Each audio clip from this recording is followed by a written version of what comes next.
बिस्मिल्लाहिर्रहमानिर्रहीम। अस्सलाम वालेकुम नाज़रीन, मैं हूं इरफान हाशमी और आपको प्रोग्राम दो टोक में खुशामदीद कहता हूं। और इस्लामाबाद से हमारे साथ मौजूद हैं इब्राहिम राय साहब। राय साहब, अस्सलाम वालेकुम।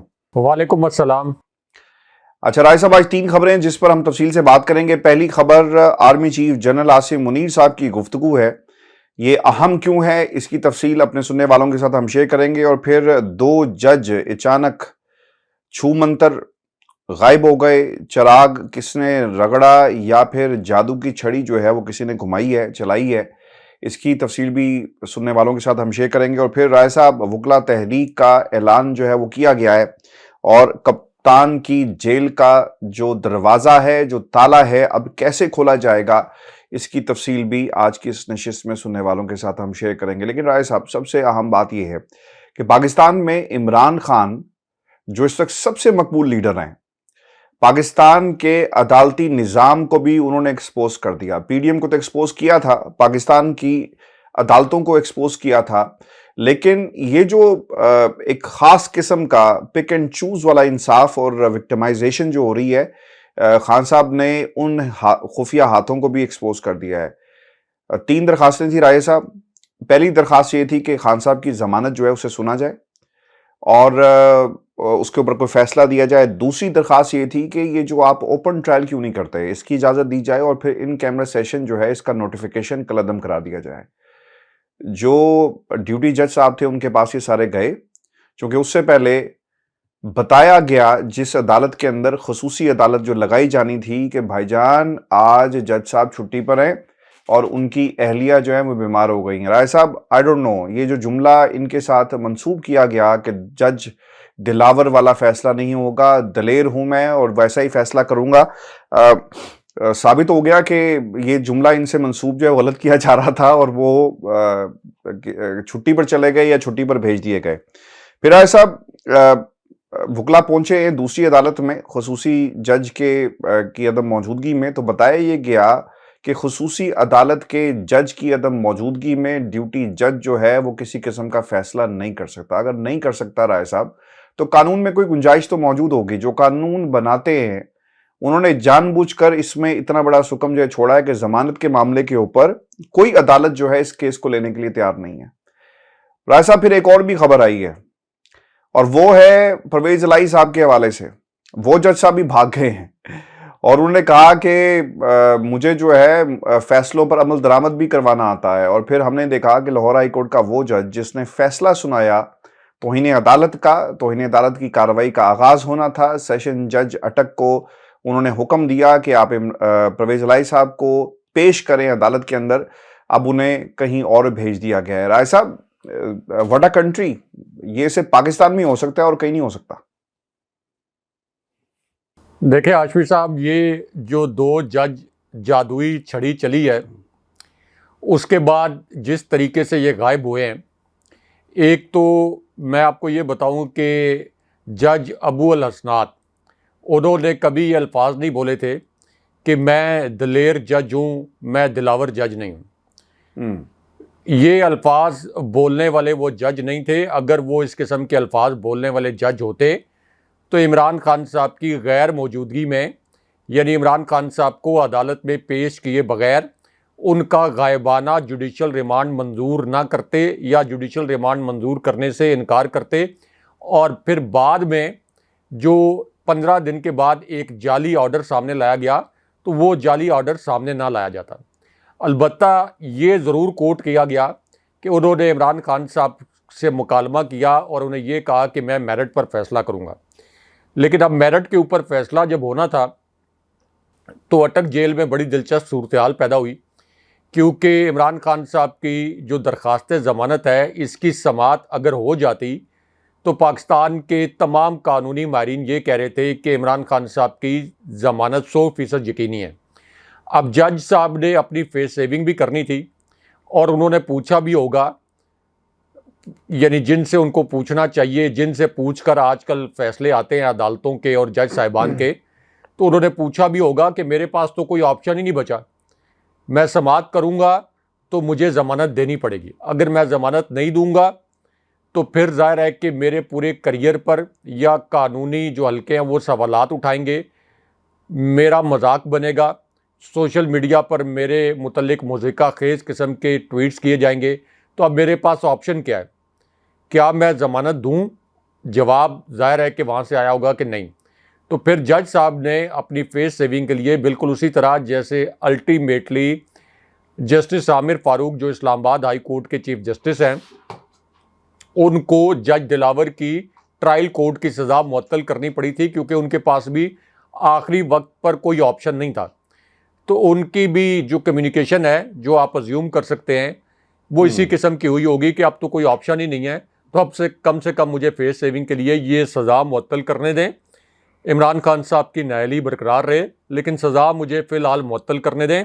और अगर आपने किसी और केस के अंदर, यानी इमरान खान साहब को ज़बरदस्ती किसी बोगस केस के अंदर रखना ही है जेल के अंदर, तो किसी और केस में उनकी गिरफ्तारी डाल दें।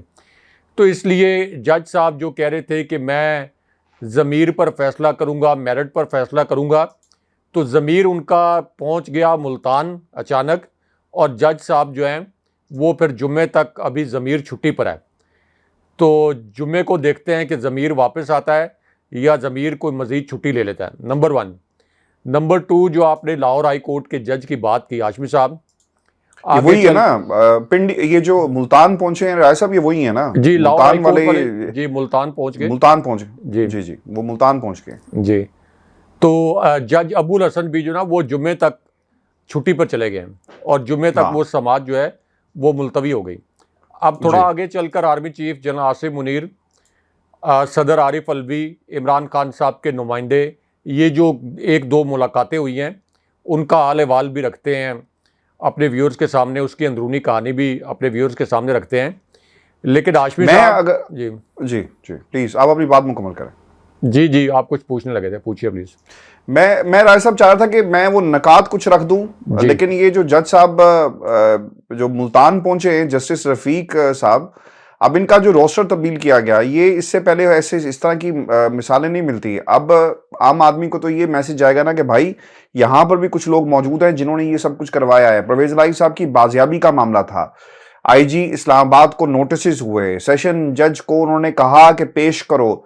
तो राय साहब फिर ठीक है, कानून और आइन के अलावा जो है अब तो उठा लेते हैं, और कोई कानून 90 दिन हो, 190 दिन हो, 390 दिन हो, कोई पूछने वाला नहीं है। अब ऐसा लगता है ये है कि ये सिर्फ एक जमात के खिलाफ नहीं हो रहा है साहब, ये जमहूरियत के खिलाफ भी मुझे लगता है कि एक साजिश हो रही है।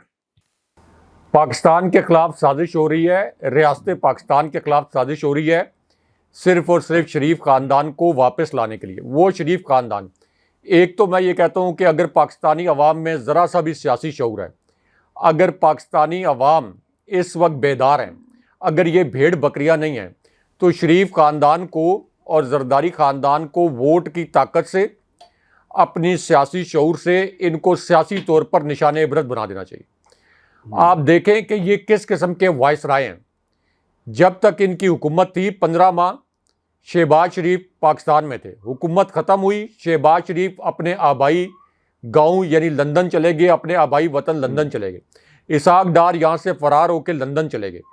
उससे पहले हमने देखा कि जिस वक्त इनकी हुकूमत नहीं थी, यानी जब तक इमरान खान साहब की हुकूमत थी, ये पूरा टब्बर जो है ये वहाँ लंदन में ही मुकीम रहा। यानी इनके क्या स्टेक्स हैं, आप अंदाज़ा कर लें कि ये कितने बेरहम लोग हैं।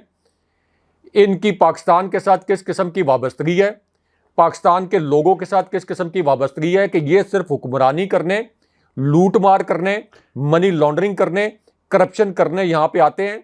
करप्शन करके, मनी लॉन्ड्रिंग करके, पैसा चोरी करके, बैरून मुल्क मालात बनाकर, अदालतों से मफरूर इश्तिहारी मुजरिम करार दिलवा कर ये बड़े आराम से चले जाते हैं।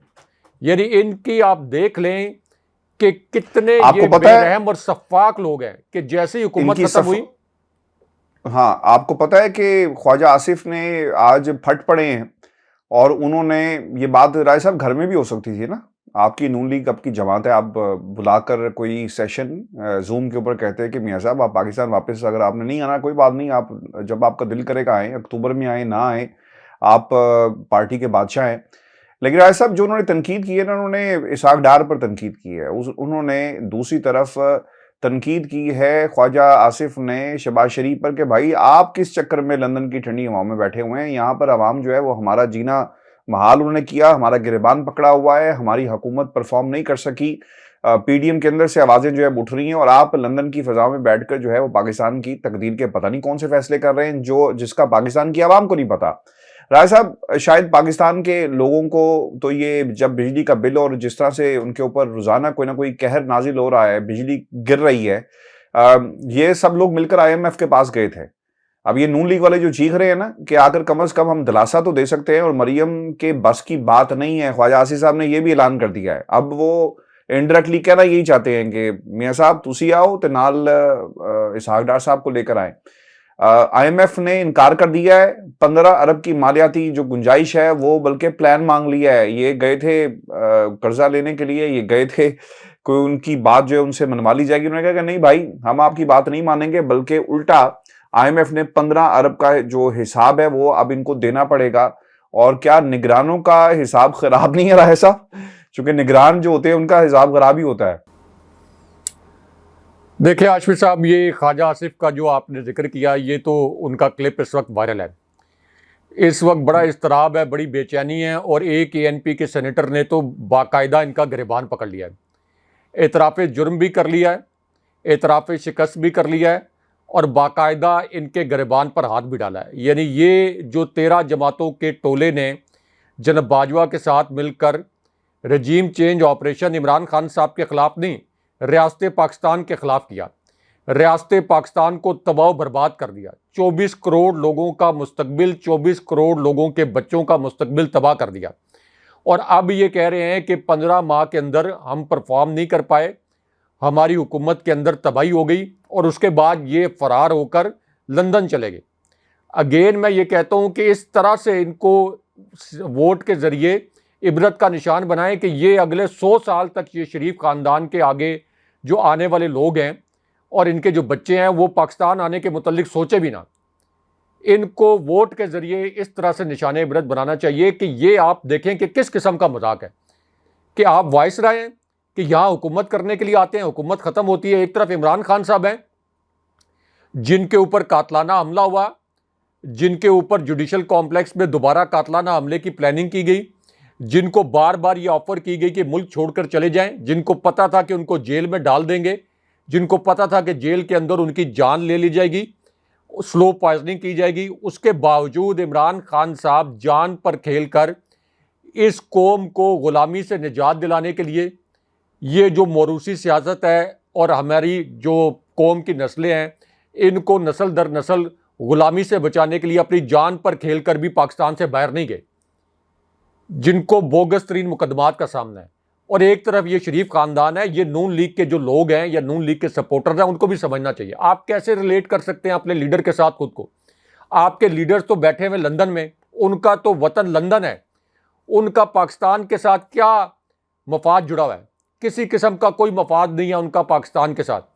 आप मुझे ये बताएं कि 15 माह के अंदर जो आपके बिजली के बिल बढ़े हैं, गैस के बिल बढ़े हैं, क्या मरियम नवाज़ ने, नवाज शरीफ ने, शहबाज शरीफ ने, क्या इन्होंने कभी अपने बिल देखे होंगे, बिजली के बिल, या कभी पे किए होंगे जिस अजाब में पाकिस्तानियों को इन्होंने मुब्तला किया है?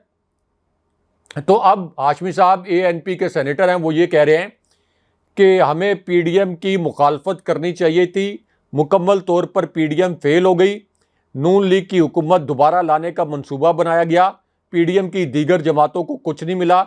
आज जो कुछ इमरान खान के साथ हो रहा है ये बहुत ज़्यादती हो रही है और जिस तरह की ज़्यादती इमरान खान के साथ हो रही है कल हम भी इसका निशाना बन सकते हैं।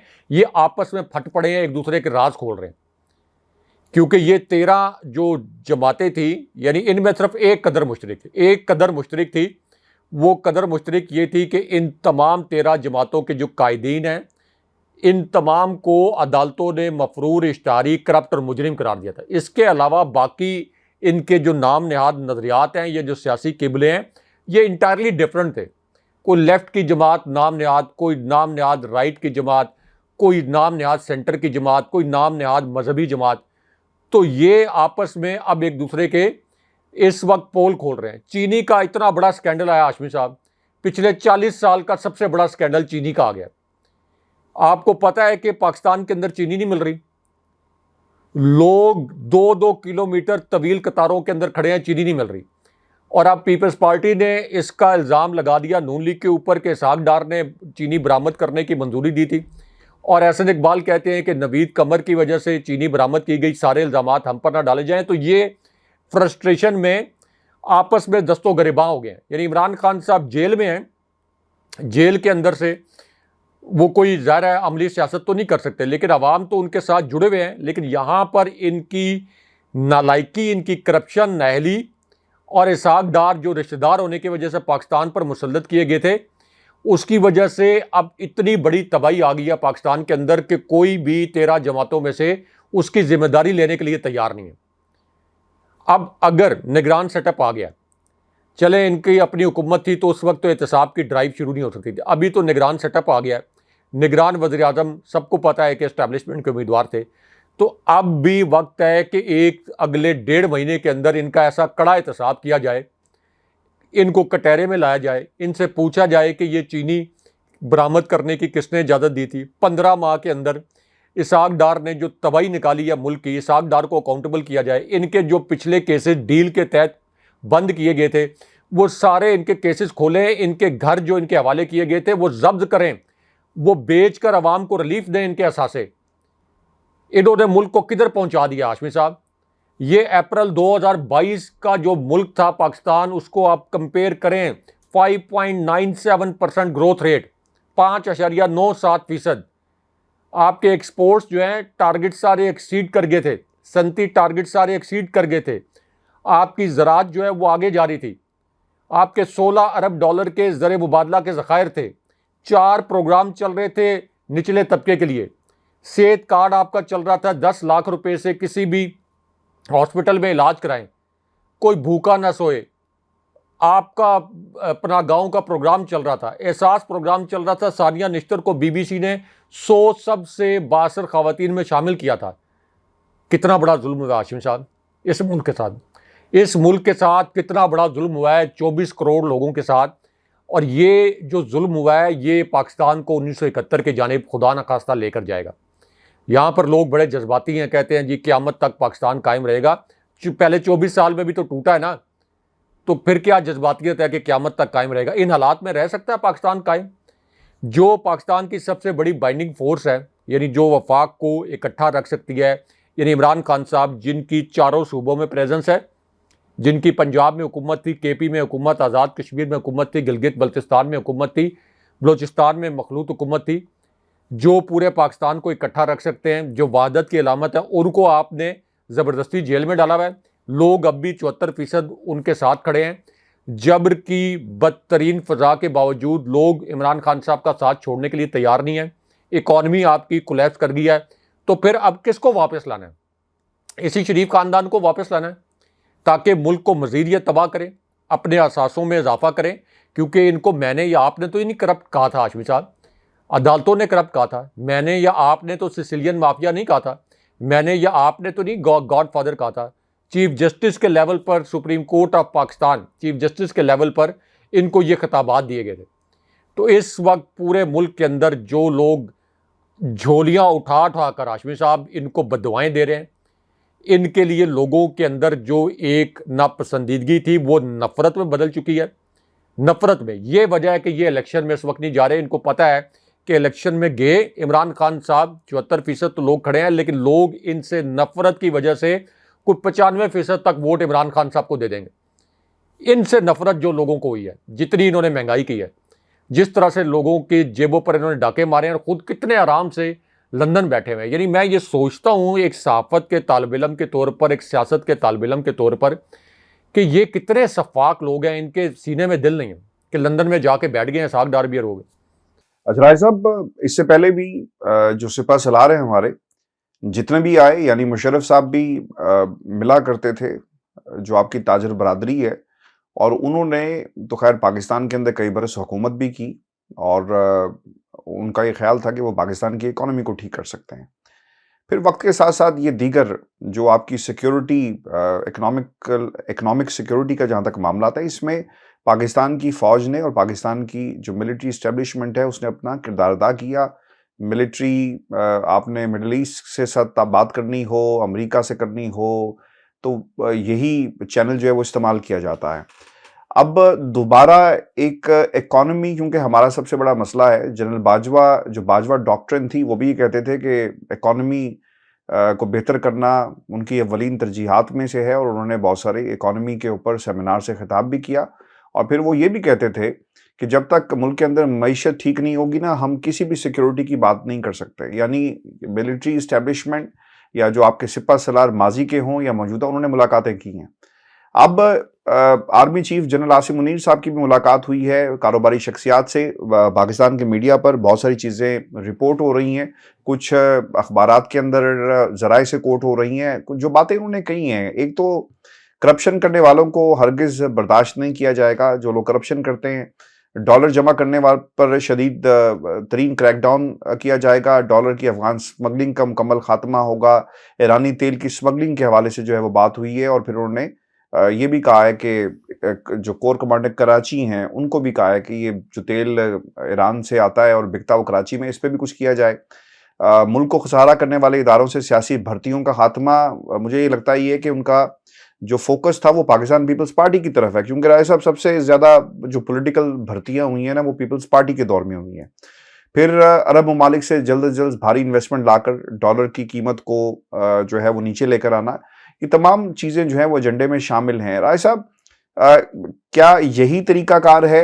क्या ये अदम एतमाद है निगरान हुकूमत पर, या निगरान हुकूमत के पास इतना मैंडेट नहीं होता तो पाकिस्तान की इस्टेब्लिशमेंट और मिलिट्री इस्टेब्लिशमेंट जो है वो अपना रोल ज़रूर प्ले करेगी? क्योंकि यहाँ पर तो रेगुलर हुकूमतों के साथ भी एक पेज की बातें हमने सुनी हैं, और एक पेज पर होकर ही पाकिस्तान की मईशत को ठीक करने की बातें भी हम सुनते रहे। तो निगरान हुकूमत के साथ एक पेज पे होना, मेरा ख्याल है कि इसमें कोई मुज़ायका तो नहीं है, लेकिन एक अदम एतमाद ज़रूर है कि इनसे नहीं होगा। निगरानों का, जैसे मैंने पहले भी कहा ना, कि हिसाब कमज़ोर होता है, तो शायद ये कहीं ना कहीं पाकिस्तान की मिलिट्री के जहन में ये बात ज़रूर है इस्टेब्लिशमेंट के। जी राय साहब। देखिए आशफी साहब, एक तो अहम मुलाकात army chief general Asim Munir की, उसके मुतल्लिक भी बात करते हैं। यानी ये जो गुफ्तगू आपने बयान की, इससे हटकर भी एक अहम मुलाकात, और फिर एक इस्तीफ़े की गूंज इस्लामाबाद में इक़्तिदार की राहदारियों में। लेकिन उसकी असल कहानी क्या है वो भी अपने व्यूअर्स के सामने रखते हैं। लेकिन जो पहले आपने बात की कि army chief general Asim Munir ने ताजिर बिरादरी के साथ मुलाकात की, चैम्बर के लोगों से मुलाकात की, ये इस बात का सबूत है, इस बात का सॉलिड एविडेंस है कि पिछली हुकूमत ने मुल्क को इतने बुरे तरीके से बर्बाद किया, इतने बुरे तरीके से तबाही वो लेके आए कि अब army chief general Asim Munir को ख़ुद ताजरों के साथ बैठना पड़ रहा है, ख़ुद जो बिज़नेस कम्युनिटी है उनके तहफ़्फ़ुज़ात सुनने पड़ रहे हैं, ख़ुद उनको इकानमी को आगे ले जाने के लिए, या इकानमी जो मुकम्मल तौर पर इस वक्त कोलैप्स हो गई है, इसको ठीक करने के लिए उनको खुद सेशंस करने पड़ रहे हैं। तो इसका मतलब यह है कि ये एविडेंस है कि पिछले 15 माह में जनरल बाजवा ने जिस रजीम को इंस्टॉल किया था उसने पाकिस्तान की जड़ों को खोखला कर दिया। अब आशवी साहब, जो निगरान हुकूमत है, इसके तसलसल की बात की जा रही है कि शायद आगे कोई 1 साल इलेक्शन नहीं होगा और ये निगरान हुकूमत कायम रहेगी, फिर तो ये इकॉनमी मुकम्मल बर्बाद हो जाएगी। निगरान हुकूमत का आइन के तहत सिर्फ एक मैंडेट होता है, सिर्फ एक मैंडेट, उसके सिवा कोई मैंडेट निगरान हुकूमत के पास नहीं होता। कोई लॉन्ग टर्म वो मुआहिदा भी नहीं कर सकती, और वो एक मैंडेट ये होता है कि उन्होंने 60 दिन के अंदर, अगर असम्बली वक्त पर तहलील हो तो 60 दिन के अंदर, अगर वक्त से 1-2 दिन पहले या उससे भी पहले तहलील हो तो 90 दिन के अंदर इलेक्शन करवाने होते। इसके सिवा निगरान हुकूमत का कोई मैंडेट नहीं होता। निगरान हुकूमत के साथ आलमी मालियाती इदारे किसी किस्म का कोई मुआहिदा नहीं करते, और निगरान हुकूमत चूँकि लोगों को जवाबदेह नहीं होती, सियासी तौर पर उसने इलेक्शन आगे लड़ना नहीं होता, तो इसलिए निगरान हुकूमत के दौर में हमेशा जो है वो मुख्तसर सा उसका दौरानिया रखा जाता है, वरना मईशत कोलैप्स करती चली जाती है। या तो फिर आप ये करें कि इस निगरान हुकूमत को फारिग करें, फारिग कर दें, एक टेक्नोक्रेट सेटअप लेके आएँ, कोई इमरजेंसी टाइप चीज़ आइन को रोंदते हुए कोई इमरजेंसी टाइप चीज़ जो है वो आप इंट्रोड्यूस करवाएं, और उसके बाद मुकम्मल तौर पर एक टेक्नोक्रेट सेटअप जो है वो लेके आएँ। अगर आपने कोई एहतसाब की ड्राइव शुरू करनी है 2, 3, 4 माह के लिए, तो ये शरीफ ख़ानदान ने जो 15 माह में तबाही की है वो पूरा वो एहतसाब करें, ये 5.97% से 0.2%, 0.2% पे इकॉनमी कैसे कोलैप्स हुई है, ये एहतसाब करें। इसहाक डार को बुलाएं यहाँ पे और उनके तमाम केसेस खोलें। या तो एक ये हल है, ठीक है। और ये भी ज़ाहिर है कि ये पीटीआई को या किसी जमहूरी कुव्वत को सूट नहीं करता, क्योंकि अमूमन ये जो 4-6 महीने के लिए टेक्नोक्रेट सेटअप लाने की बात की जाती है, ये फिर इतना लंबा हो जाता है कि हमें पता है कि ज़ियाउल हक का दौर भी 11 साल का रहा, फिर परवेज़ मुशर्रफ का दौर सबको पता है कि कितना तवील हुआ उससे पहले भी। तो ये 10-11 साल का दौर बन जाता है, जो अमूमन 4 माह कह के ये कहा जाता है कि बस 4 माह है, 4 माह के अंदर मैशत ठीक करनी है या हमने एहतसाब करना है। तो इस पूरी सिचुएशन में वे आउट एक ही है, और वे आउट ये नहीं है कि इस वक्त मिलिट्री जो है वो इकॉनमी को ठीक करने की कोशिश करे। मिलिट्री के पास, आर्मी के पास और बहुत से काम है करने के लिए। आप देखें कि पाकिस्तान को दहशतगर्दी की कितनी शदीद लहर का सामना है। हमारे इंडिया का बॉर्डर हमारा हॉस्टाइल है, अफ़गानिस्तान का बॉर्डर हॉस्टाइल है, ईरान का बॉर्डर हॉस्टाइल है। दहशतगर्दी के जो आपके वाक़यात हो रहे हैं ये भी मतवातर हो रहे हैं। कभी army chief general Asim Munir को एक महाज पर जाना पड़ता है, कभी दूसरे महाज पर जाना पड़ता है। तो इकॉनमी संभालना जिनका काम है उन्हीं को संभालने देनी चाहिए। अदरवाइज़ यानी हुकूमत को, कोई भी हुकूमत हो तो एक इदारे के तौर पर सपोर्ट ज़रूर करना चाहिए पूरी तरीके से इस्टेब्लिशमेंट को। लेकिन अगर निगरान हुकूमत के होते हुए कोई ये सोच रहा है कि 1 साल तक यही निगरान हुकूमत रहे, ये नालायक निगरान हुकूमत जिसके अंदर सिर्फ और सिर्फ सिफारशी वज़रा रखे गए हैं, यानी उनकी कोई एक्सपर्टीज नहीं है, तमाम सिफारशी। अच्छा, पीपल्स पार्टी ने सिफारिश की, आप इसको रख दें, नून लीग ने सिफारिश की, इसको रख दें, बाप की सिफारिश आई, इसको रख दें। कोई भी आपका, इससे अच्छा तो कोई टेक्नोक्रेट सेटअप टाइप आ जाता 2 महीने के लिए, या टेक्नोक्रेट्स ले आते आप, तो फिर भी कोई बात थी। तो इसके साथ तो इकॉनमी आगे नहीं चल सकती। अब इस पूरी सिचुएशन में आगे जाने का वाहिद रास्ता ये है, जो कि इस वक्त अगर army chief general Asim Munir मईशत को आगे बढ़ाने के लिए एफर्ट्स कर रहे हैं कि साफ़ और शफाफ इलेक्शन और बर वक्त इलेक्शन हो। एक मरतबा जब इलेक्शन होते हैं तो हाशमी साहब, ये जो अदम एतमाद की और गैर यकीनी सूरत हाल है ये ख़त्म हो जाती है। जो आपका इन्वेस्टर है उसकी एतमाद की फ़ज़ा बहाल हो जाती है। आपके आलमी मालियाती इदारे आपके साथ बातचीत के लिए, आपके साथ मुआहिदों के लिए तैयार हो जाते हैं। आपकी हुकूमत जो मुश्किल फ़ैसले करती है, अवाम उसको कबूल करने के लिए तैयार हो जाते हैं। तो ये तो हो ही नहीं सकता कि ये निगरान हुकूमत टूटी फूटी नालायक से निगरान हुकूमत रहे और आपकी इकॉनमी संभल जाए। एक ही हल है मुल्क को आगे ले जाने के लिए कि साफ़ और शफाफ इलेक्शन हो, तहरीक इंसाफ हो या कोई और जमात, हर जमात को लेवल प्लेइंग फील्ड मिले, और उसके बाद जो हुकूमत बनाए पूरे तरीके से फ़ौजी क़यादत इस्टेब्लिशमेंट उस हुकूमत के साथ हो, और मुल्क को आगे ले जाने के लिए ये जो पीछे 20 साल पीछे शरीफ ख़ानदान ने धकेला ना मुल्क को, क्योंकि इमरान खान साहब के दौर में जो ग्रोथ रेट था पिछले 20 साल का बेहतरीन ग्रोथ रेट था, तो ये 20 साल पीछे जो धकेला है ये इतनी आसानी से पाकिस्तान की मैशत रिवाइव नहीं होगी। इसलिए साफ शफाफ बर वक्त इलेक्शन सिर्फ इसका हल है।